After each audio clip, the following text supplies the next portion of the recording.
This is an artist talk / conversation about a previous piece I made. Before I speak about a specific installation that I made for Takt in Berlin and will eventually install in Leipzig, thanks COVID, I must first ask myself, well, how did I get here? And this is the school, right? I attended and received a very expensive BFA from a school in the Pacific Northwest called PNCA, or rather the Pacific Northwest of College of Art. I was at first supremely interested in video art and later switched to sound art as I thought and felt that sound as a medium was less controllable and more mysterious than moving images. And in 2015, I made a life-changing trip to Lamont Young and Marian Zazila's dream house on/in Manhattan. For anyone who isn't familiar with this amazing installation, it is essentially a long-form musical installation that consists of a collection of harmonic standing waves. A listener is able to move through the peaks and troughs of the waves in the room, thus composing their own perception. When a listener stands completely still, it seems as though the sound is completely stagnant. Yet when one moves, the piece, or rather the perception of the listener, activates at once.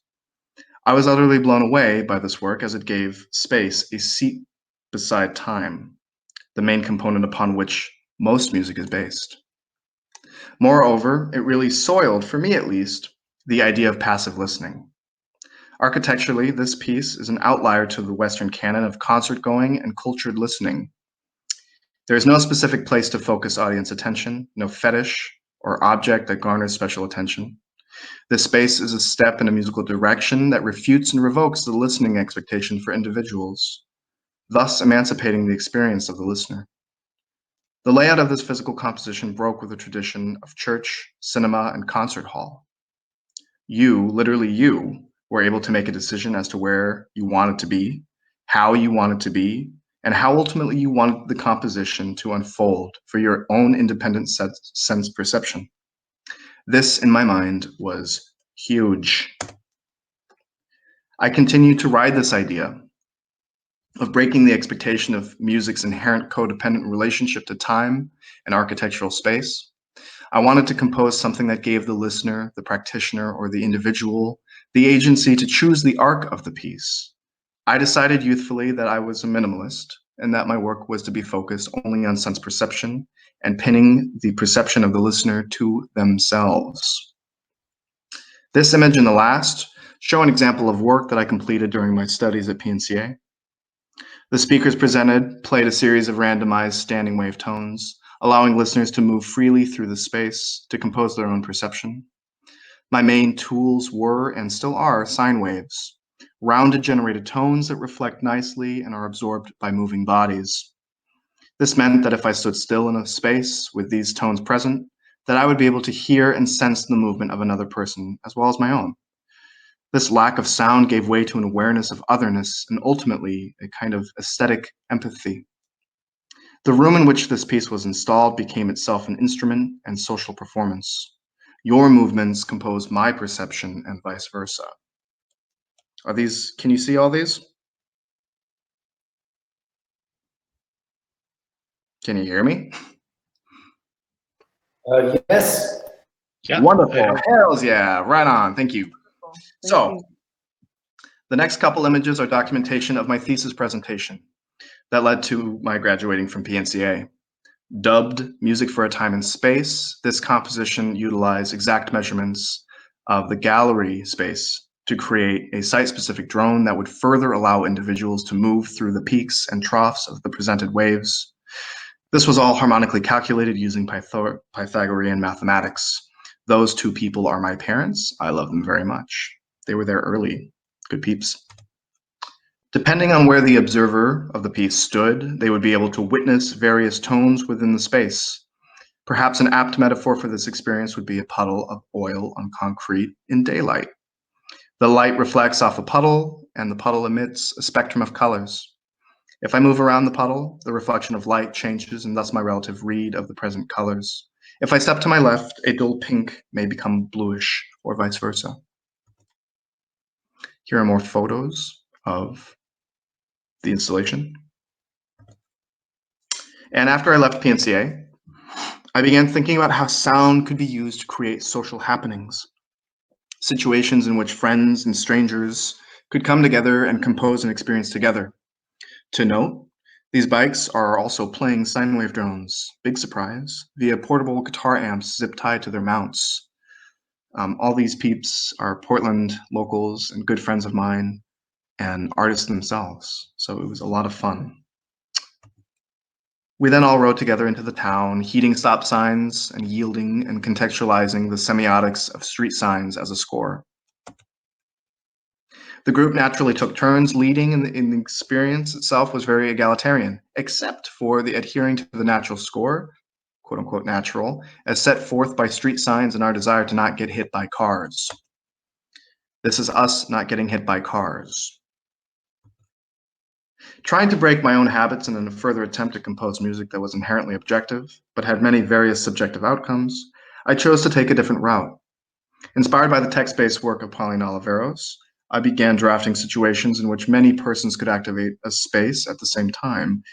I began toying with the notion of quantum as introduced to me by Oliveros and her open-ended works.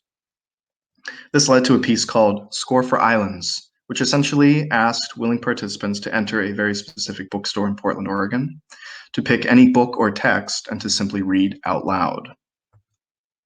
The result was a web of interconnected semantic situations that were, once again, navigable for potential listeners.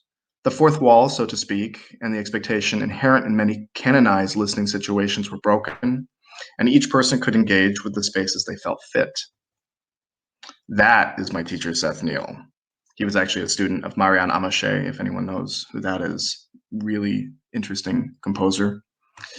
And here's another teacher, and more people reading all at once, all together, creating this cacophonous noise, this web that you could move through and navigate and make semantic connections between Margaret Mead and Carl Jung and whatever.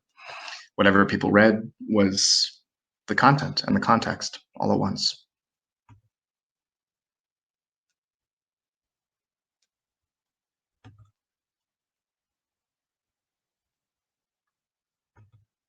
Oh yeah. Here's another version of Score for Islands, this time in Tallinn, Estonia, at a wonderful bookstore called Puent. This was an interesting performance as the languages read were Russian, Finnish, Estonian, and English. So there was a lot of miscommunication, but it was a lot of fun because it was a bit of uncanny valley. Now, to play something by ear is to perform music without having to read from a score, or to proceed instinctively according to results and circumstances rather than according to rules or a plan. To decide how to deal with a situation as it develops rather than acting according to plans or assumptions made earlier. To do something without special preparation.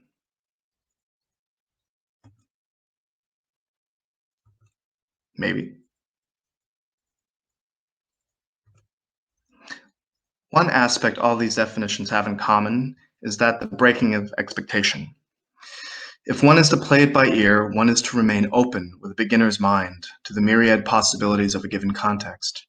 A dialectic between knowing and not knowing is frameworked by this installation I'm about to talk about, and intends to help observers question the possible outcomes of the sonic scenarios presented in the installation itself. Without further ado, Takt, playing it by ear, is a performative installation that invites and encourages audience participation in the act of composing their own perception. Consisting of a series of mundane, readily navigable, ready-made sculptures, playing it by ear explores the possibilities of subjective perception through the practical lens of aleatoric happenings and chance. Listeners, gone performers, alter the unfolding of pieces through not only their physical presence and movement, but also the mental connections, which will vary from individual listener to individual listener.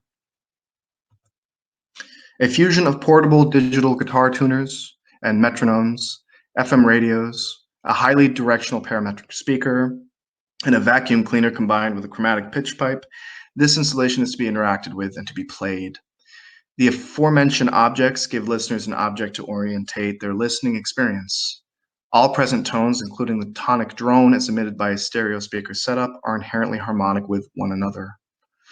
The performance lies in the combining of various different sound sources, hinting at the installation's name. A simple set of stereo speakers played a simple drone that acted as the total tonal tonic to the composition. This was essentially taken from the guitar pitch tuner. We have E, B, G, D, A, and E. The highest frequency being 329.63 hertz and the lowest being 82.41 hertz. These frequencies were the foundation upon which the guitar tuners were building upon, as well as every other piece, essentially. Each tone in the tonic drone was sinusoidal. They have inherently relativistic properties that allow the attentive individual to move through the peaks and troughs of the wave itself, a theme common in a lot of my work. Here's an example of a guitar tuner and digital metronome. I think this was A, as I said before, and 155 BPM. Listeners could use these various tuners to allow a way out or way into the overall composition itself. And this was arguably the funnest piece in the installation, the vacuum cleaner and guitar pitch pipe combination controlled via a plug-in timer. Every half an hour, the vacuum cleaner would turn on and emit a cacophony of shrill yet relativistic tones. These tones naturally were harmonic with the underlying tonic drone, and subsequently the guitar tuners scattered throughout the room. The most technological piece of equipment of this installation was this here sound laser, a highly directional speaker that emitted a perfect ray of sound with the help of ultrasonic guiding frequencies. This is an odd piece of equipment, as humans typically can place exactly where a specific sound source is, given that it's within a specific frequency range. This speaker does something spectacular to our perception. If the speaker is pointed at an object, the object catches or interferes with a sound and leads the unwitting observer to believe that the sound is actually being emitted from said object. This breaks all mundane laws of aural perception. Matched with the ladder in the opposite corner of the room, this speaker was pointed squarely in the top right corner of the room. Observers would be able to carefully climb the ladder to intercept the speaker's projection, whose source was a detuned radio. That is Kate climbing into the corner with the ladder carefully, as you see. And this was the silent clock, which was an inside joke, as it was not ticking or telling time. Okay, so let's see if this works. Please let me know if it doesn't work, okay?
Everyone still here?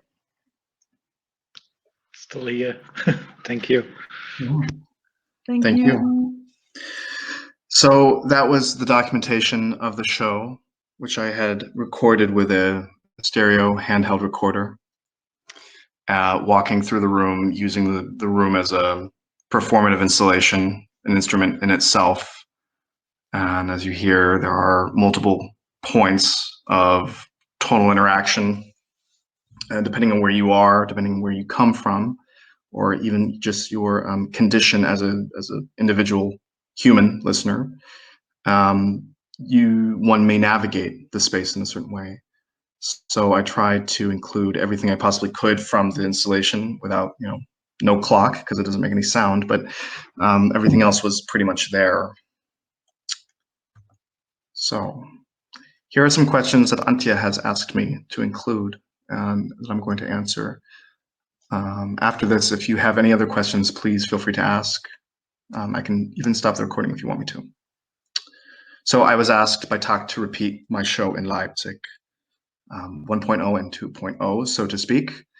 And keeping in mind that the second show would be theoretical right now, but it will happen, how would I compare the two shows? What did I focus on in Berlin, and what would I focus on in Leipzig? Well, in Berlin, I focused on the use of space and maybe a hint of absurdity to kind of poke fun at ready-mades, perhaps, but also using them as a platform for interaction. I think the most prominent example being the vacuum cleaner gone guitar pitch pipe tuner. That was one succinct tool used for that, or the ladder in the corner as a means of getting people to interact specifically. Word of mouth also helps audience members figure out that there is something to be interacted with. And so, yeah, the use of space was a big one. And then also just the telling, or the making aware that inspiration and, no, that's not the right word I'm looking for. Improvisation is now in the hands and ear of the listener. So, do what you feel like within the space. And for Leipzig, I think I'd like to continue working on some of these concepts, but introducing other ideas as well, also in the absurd domain. Perhaps written scores could be included. I envision those looking like dance scores, like in the 50s, you had like the 2 feet, and then you have the swing move, and you see the feet move throughout the page, something like that, very open to interpretation. I think that'd be very interesting, but keeping with the absurd spatial approach. And how does the perception change for you the longer you are in one place? And is this experience part of your work? Absolutely. I think that a big part of my compositional tool bag is satiation, which is essentially just becoming habituated or used to a stimuli that is occurring. I think an assumption that I'll make is that humans are temporally based, and we're used to the narrative of time continuing forward. And that when we are not doing something, or rather, I'll come from myself, when I am not doing something and I'm staring, let's say, at the wall, my eye begins to fluctuate and fade focus, because I think that I'm not used to that. I'm used to seeing things unfold in a very linear fashion. So when I play with that, it becomes apparent that there's more to the initial scene, be it sonic or visual, that I first had taken in. So becoming used to something, habituating, and then kind of like cognitively remixing it, I think is a part of human nature. Perhaps that's what boredom is. I'm not quite sure, but that's definitely a big part of my work. I would say meditation in the very Christian sense, of thinking about something for a long time or reflecting on something, is also a part of it as well. So yeah. And could I imagine continuing to work and research this specific topic that is so outlined in the exhibition? Absolutely. I think it's, I grasp it a lot. I really hold on, I clutch it. because it is something that I think that all humans have in common, sense perception to varying degrees. And it's something that I'm very interested in because it does give, I guess one of my goals is to give autonomous agency to each listener. And again, to pin their perception to themselves, if nothing more than to just help remind people that they are here, that they're temporary. What are other new projects that you're working on that we will hear about? Anything I would like to share or announce? I have, and so I'm at UDK right now, and we have some project phases coming up, which essentially means that we have to make projects that are X amount of hours for X amount of credit points.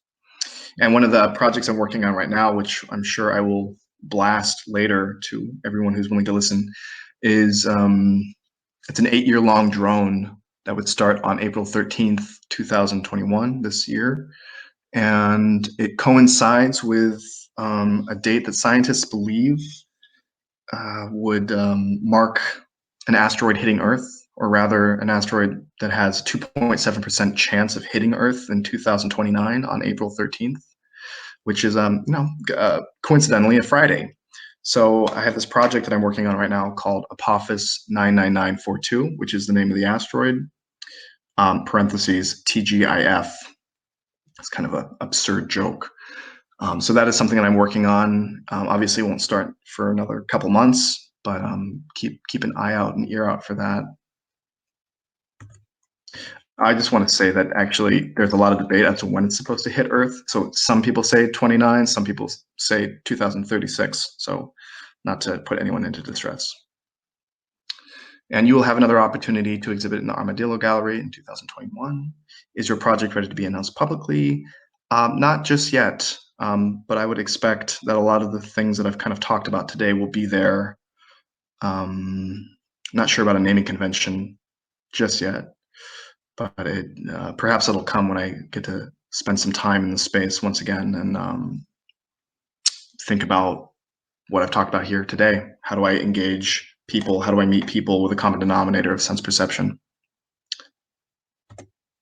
And oh yeah, for more on my work, please visit thankyouforyourunderstanding.com. And a big thank you for having me and for listening and for putting up with technical difficulties. And I'm also open to any questions if y'all have them.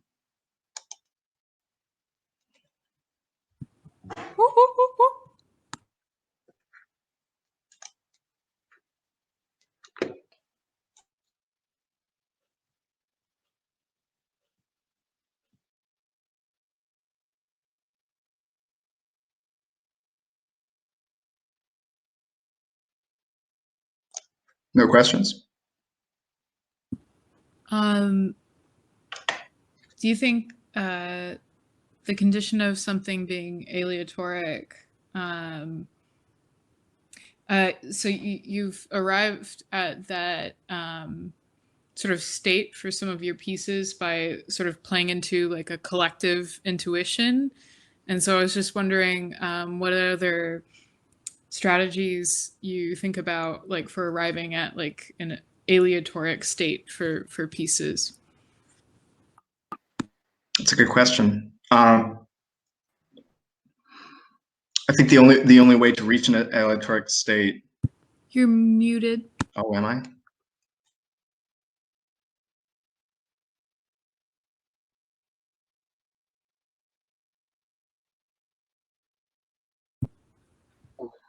Jetzt hört man nichts mehr, Ben. You're muted now. Can you hear me now? Yeah, yes. Ja, du warst vorhin noch ein bisschen zu laut, weißt du, that was Oh, gotcha. Okay. I think so, I right? think so too. Can you see me still? I don't know, does Krista hear anything? I can't hear anything. You can't hear I me? can't hear anything. I can't hear. That's weird. It's so weird. I don't know what's going on. Technical mystery. How about this? No? Oh, now I can hear you. Can everyone hear me? Yes. I hear you clearly. Can you smell me though? That's the real question. That's smelling now. Okay, good. Actually, that's good for me. Okay. To answer your question, Krista, it's a big question, but I think not having an outcome in mind is key, and keeping it quite open. Of course, in composition, one must have some kind of structure to follow, maybe a rule, if you so will. That's typically good. I think some techniques, like for example, in Score for Islands, is creating a situation that has so many outcomes that it's impossible to have like all this like all knowledge of every possible little thing that's happening in the room. And I think that kind of forced inundation is a way to allow people to kind of let go of this expectation. For me, I would call it a need for control, but I let go of it because there's just too many places to be at once. So then I'm free to roam and do. It's kind of like having a date, like having like a lunch date with a friend, and they call it off, and then you have those 2 hours to just do whatever you want. That's kind of what it's like in my mind. Where it's like, oh, now I can literally do whatever I want. This is totally unplanned time. At least that's the effect that I get sometimes. Okay, I'm not touching my mic. Thank you, Ben. Thank you, Kristen.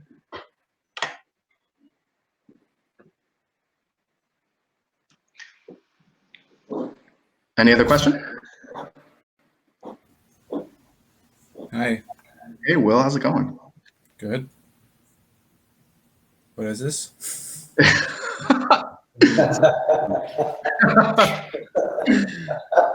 Man without a face.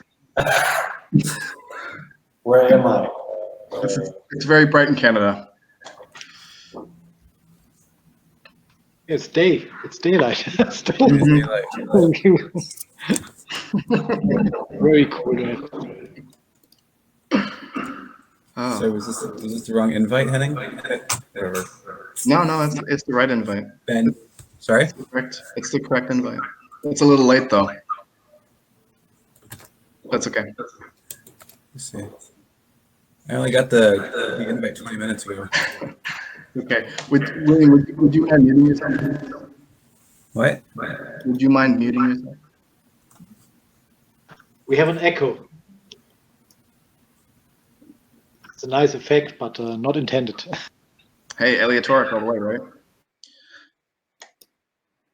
Were there any other questions regarding the slideshow or death threats that you might have towards me?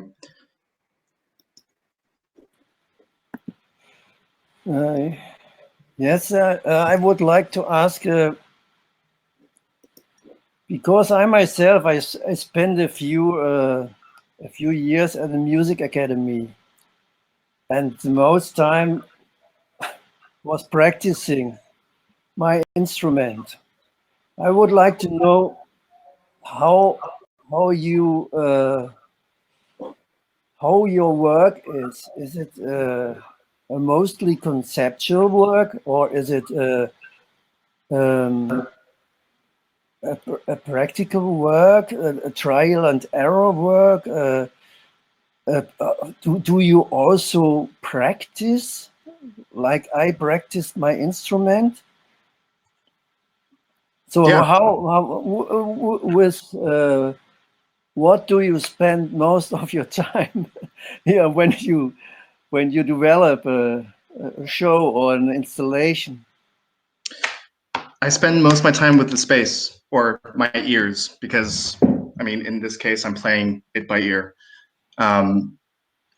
Practice has a huge place in my work for sure, because listening to a space and being able to make decisions about the contextualization of the architecture of the space, so to speak, is big.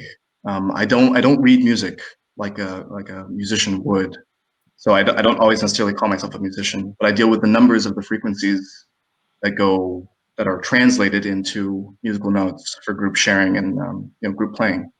So when I think of tones, I'm thinking of the Hertz value. It's just a little bit easier for me to think about the harmonics of something if I know that it fits perfectly within another. I guess to add another answer to the question is I don't really play any instruments, but I play software, if that makes any sense.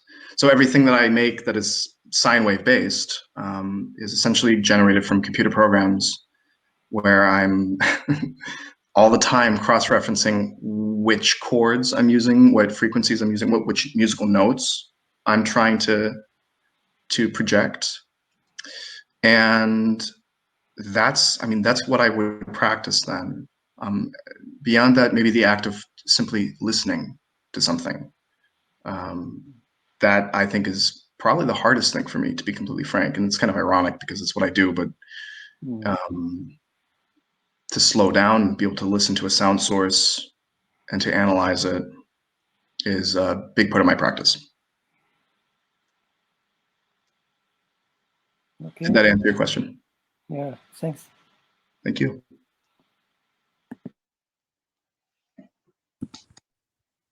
Can I double dip? You can double dip, dude. Double dip that chip. Thank you. You said that initially you were interested in video art, but then you sort of found your way to sound because you liked some of the possibilities there. And I was just wondering if in your work now you still feel like an influence from the moving image or from other mediums in art, because like I could think of a lot of like analogies that you share with like Terrell and the way he deals with the dialectics of space, but he does it with light in space and you do it with sound in space. So I'm just wondering like where else you look to. Do you still look to video in some cases, or do you look to other artists that are not within sound? That's a tough one. I think without a doubt, I'm influenced by moving image. I think when I was a student, when I was a much younger student, the ultimate drive to get away from the image was that I would be able to control the output of an image. It was much more manipulative to me. And actually, there was a Sufi musician master named Hazrat Inayat Khan who talked a lot about, and keeping in mind like a lot of the music that he was writing was very like quote unquote stagnant, but interactive. And he talked a lot about how the eye would allow the human being into the world, but the ear allows the world into the human being, and something really resonated with me on that. So I'm sure that I'm influenced by work. Like I like Terrell's work a lot, spatial work, and a lot of my favorite musicians are audiovisual, transdisciplinary for sure. But I don't actively seek out the visual representation to influence, but I also don't have a choice over what influences me, if that makes any sense. I guess I have some agency, but I don't go looking for, you know, a specific painter or something. Thank you. Thank you.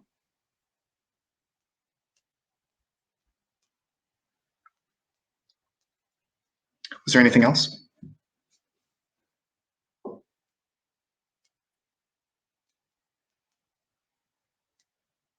So what's about this performance piece you announced, playing by ear? In the invitation you wrote that maybe we do a performance thing together. Oh yeah, yeah.